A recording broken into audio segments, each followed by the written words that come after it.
So how do we answer them? And some say that you go to Dargah, we go to temple, what is the difference? So as far as a non-Muslim or a Hindu says he believes in Ishwar, you have to first try and find out what is the definition of Ishwar.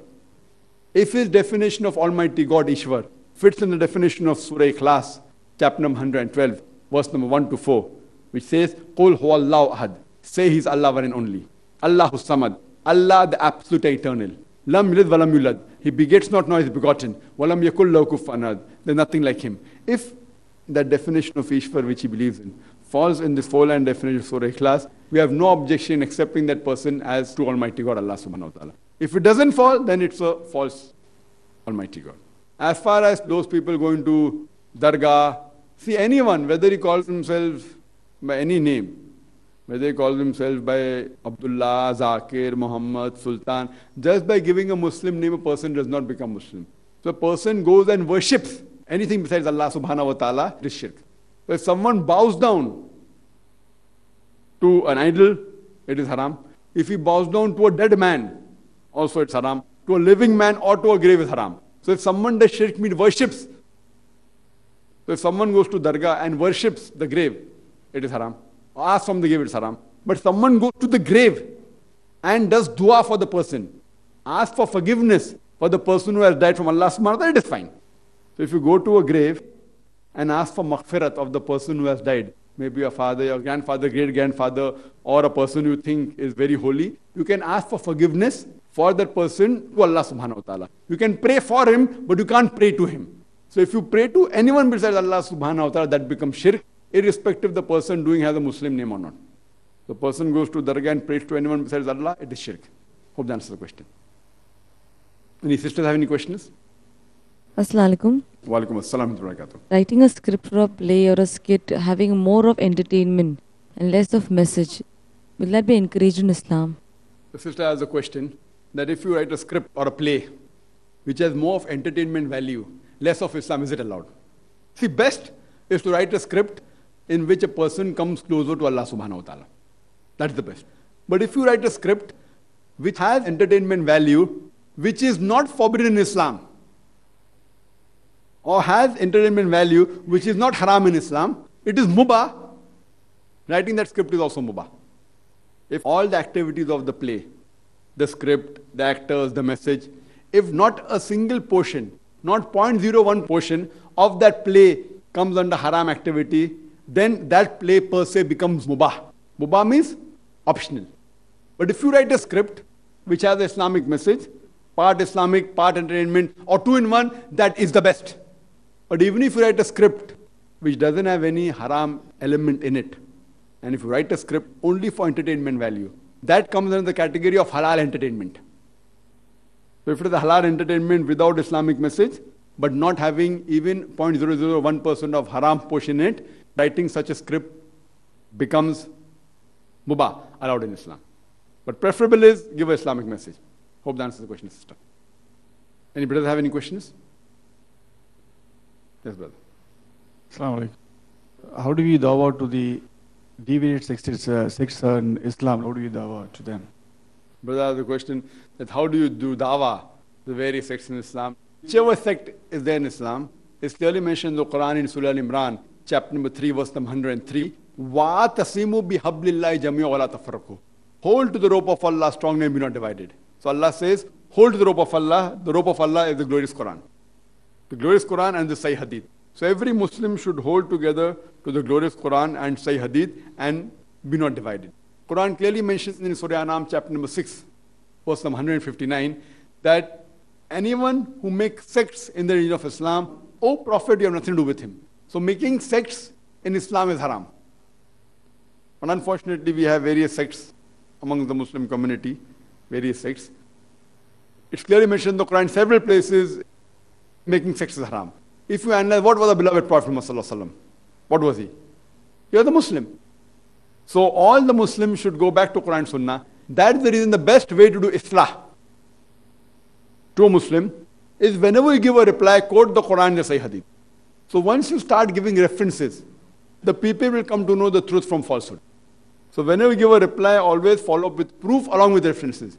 Many of the speakers, they give answers without referring to Quran and Sunnah, without giving references. So when you make it common in the general masses, that whatever answer you give, back it up with proof, with reference and quotation from Quran and Sunnah, there are chances it will come back to truthful. And Islam is only one. It's not divided. Though our beloved Prophet Muhammad said, it's hadith, a Sahih hadith of Tirmidhi, he said that there will be 73 sects in Islam. The Prophet didn't say you should make. There will be, out of which only one will go to Jannah. When people ask which one, he said those who follow the Prophet and the Sahabas. So all those who are on the straight path, following Allah and His Rasul, and the beloved Prophet said that if you do not find in the Quran or in the Sunnah, look in the next generation, the Sahabas. If you don't find there, then look in the next generation. Then the next. That is Sahaba, Tabain, and then Tabi Tabain. So for example, for any proof or hujjah, we look into the Quran. If you don't find the Quran, look into the hadith of the Prophet Muhammad Sahih hadith. If you don't find there, then the lifestyle of the Sahabas, then the Tabain, then the Tabi Tabain. So if you follow this, you are on the true path. Anyone who deviates from this path is not following true Islam. Hope that answers the question. Yes, brother. Assalamu alaikum. You have just mentioned one hadith which says that there will be 73 sects in Islam. This hadith doesn't mention any time, exactly at what time it will be, whether in the, just after the Prophet Muhammad sallallahu alaihi wasallam, or after 1 century, or a 10th century, or 20th century. It doesn't mention any time. Or whether all 73 will be there at a time, or it will be spreaded over till Qiyamah. So my question is, how useful is this hadith to mention or to quote when it doesn't specify anything which is going to help anyway? The brother has asked a question that this hadith, that there will be 73 sects, does not specify the time. Will it be together? Will it be in the 12th century or 13th century? I am saying the hadith says there will be. Surely it will be before Qiyamah. Now I am asking the question, even if it specifies, will it make a difference? If the hadith specified, suppose, for sake of argument, there will be 73 sects in the 12th century. Fine. It will continue.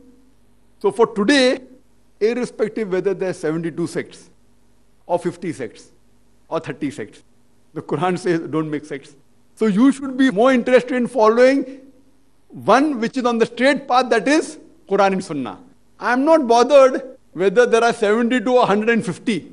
Suppose I tell you today there are 53 sects. Will it make a difference to you? So irrespective whether there are 2 sects today or 73 sects, 2 sects or 73 sects, your amal remains the same. You have to follow Quran and Sunnah. So what difference does it make? So the message is clear that there will be many sects. 73 is the number put by the Prophet. But even whether it is 50 or it is 30, your rules and guidance remain the same, it does not change.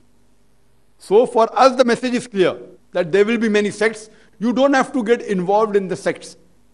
The one who is on the true path is the one who does not make sects. The sect which is on the true path is the one that does not make sects. Who says that? Quran says that. Surah An-Nam chapter 6 verse 159. So if you tell that the hadith doesn't carry weight, it is illogical. The hadith is sufficient. It is an evergreen hadith. Evergreen means it applied at the time of the Prophet. It will apply today. It will apply till Qiyamah. Because the logic is the same. If you would have mentioned the time, then it may have been time bound. Then somebody said, okay, Prophet said 12th century, now in 21st century it may not be there, it may be there. So the Prophet's hadith is, mashallah, he is much more intelligent than you and me. So what he has said is, alhamdulillah, perfect. It's an evergreen, it can be applied to all times. And irrespective of whether they live today, or tomorrow, or yesterday, the hadith is applicable. It's telling us to go back to Quran and Sunnah. Follow Allah and His messengers and the 3 rightly guided generations. Hope that answers the question. Any sisters have any questions? Assalamu alaikum. Wa alaikum assalam. This is in reference to the hadith where Prophet ﷺ said that on the day of Qiyamah, unhorned animal will take its revenge with the animal not having a horn, and then they will become dust. Now, do the animals have the concept of morality or something of oppression kind of? Do they have the choice? Sister asked a very good question. That the animals, there are various hadith talking about this. Suppose one animal has wronged the other animal. On the day of judgment, that animal will be made to attack and then will go in the dust. Here we realize that relates to my earlier answer, which I gave, that we human beings are undergoing the test. These animals are already Muslims. They have submitted their will to God. But yet they have their rules and regulations. But as far as submitting the will to God, they have submitted. But while submitting the will to God, whatever little bit here and there which is allowed in their way of life, if they have wronged some other animal, that Hisab Kitab will be on Day of Judgment, and then both will become absolutely finished. There's no Jannah and Jahannam for them. It is for the human beings. For us, we are undergoing the test. For the animals, it's not there. That they are already Muslims. They are submitting will to God. So for them, they'll just pass the test. So that is the reason, if while passing the test, if they have made certain mistakes, like if they have unnecessarily harmed another animal, that animal will be able to harm him back, and then the account will be nil for both, and that will be the end of the case. For us, after the Day of Judgment, depending upon our deeds, good or bad, we'll go to heaven or hell.